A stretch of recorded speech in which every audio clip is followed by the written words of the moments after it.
शिवे सर्वार्धसाधके शरण्ये त्र्यम्बके देवी नारायणी नमोस्तुते परमेश्वरी नमो नमः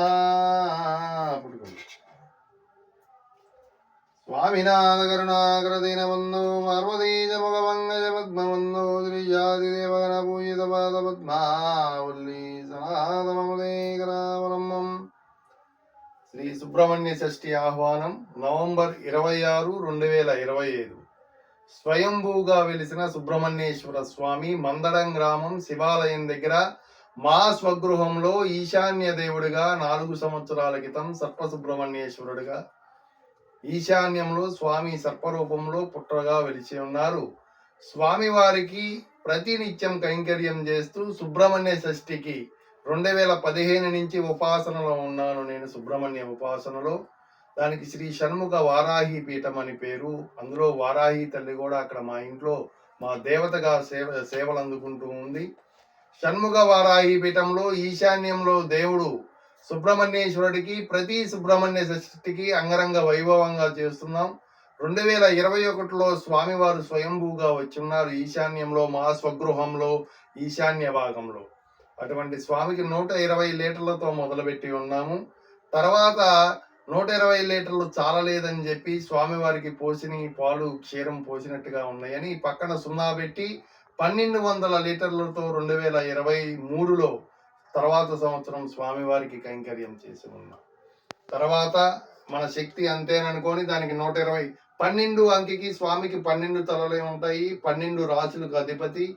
జీవితంలో ఆ సంవత్సరంలో ఒకసారి వచ్చి స్వామివారికి సేవ చేస్తే మీ వంశాన్ని సంవత్సరం పాటు సుబ్బరాయుడు పడగ రూపంలో కాపాడుతాడని ఆ స్కాంద పురాణ సర్పసుబ్రహ్మణ్య వాక్కు.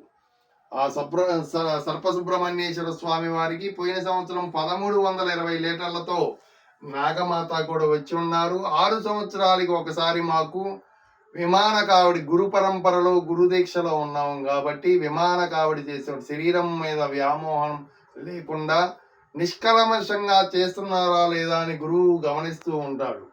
అందుకని పోయిన సంవత్సరం విమాన కావడి చేసి ఉన్నాను. ఆ విమాన కావడికి సంబంధించిన ఫోటోలు ఆల్రెడీ ఈ గ్రూపులో వచ్చి ఉంటాయి. ఆ విమాన కావడి 6 సంవత్సరాలకి ఒకసారి జరుగుతూ ఉంటుంది. అలా ఈ సంవత్సరం పోయిన సంవత్సరం 1320 లీటర్లతో చేసిన ఆవు పాలు స్వామి పోసినట్టుగానే తీసుకున్నారని నా శక్తికి మించి పక్కన సున్నా పెట్టి 13,200 ఆవు లీటర్ల పాలు నీకు మళ్ళీ వచ్చే సంవత్సరం సుబ్రహ్మణ్య షష్ఠికి అభిషేకం చేపిస్తాను. దానితో పాటుగా నవనాగులు ఎక్కడా లేవు. ఒక స్వగృహంలో ఈశాన్య ప్రాంతంలో ఉన్న స్వామికి నవనాగులు ప్రతిష్ఠ చేస్తాను అని స్వామి నాయందు వాక్కు పలికిచ్చాడు అక్కడ. అలా ఎవరిని కష్టార్జితంతో ఎవరిని చేయి జాపకుండా అడగకుండా నా కష్టార్జితంతోనే డబ్బులు పక్కన పెట్టి ఆ యొక్క వాటికి చేస్తూ ఉన్నాను. కానీ ఎవరైతే సుబ్రహ్మణ్య ఉపాసకులు ఉంటారో భక్తులు ఉంటారో మా దైవం సుబ్రహ్మణ్యేశ్వర స్వామి అన్నవారు క్యానికి ఇంతని చెబుతాం, అంతేగాని మీరు చెయ్యాలి చేయకూడదని మాత్రం చెప్పము. స్వామికి కైంకర్యంగా క్షీరాభిషేకం. స్వామి పాల క్షీరసాగర మదనంలో ఉన్నాడు, క్షీర సముద్రంలో ఉంటారు. అటువంటి వారికి ఎన్ని పాలు పోసినా ఏమి అలిమి అవుతాయి. అటువంటి స్వామికి 13,200 నభుతో న భవిష్యత్తే అన్నట్టుగా చేస్తున్నాము.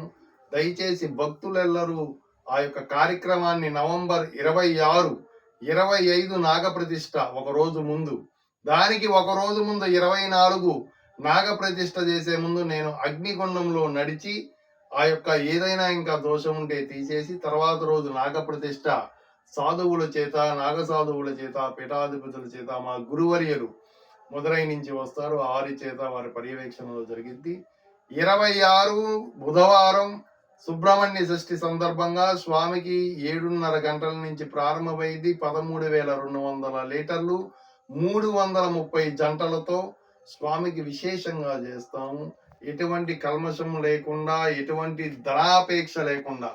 అవున భక్తులెల్లరూ గమనించి సుబ్రహ్మణ్య ఉపాసనలో పాల్గొని సుబ్రహ్మణ్య స్వామి వారికి వారాహి తల్లికి కృపకు పాత్రలు కామని మనవి. గురువే శరణం.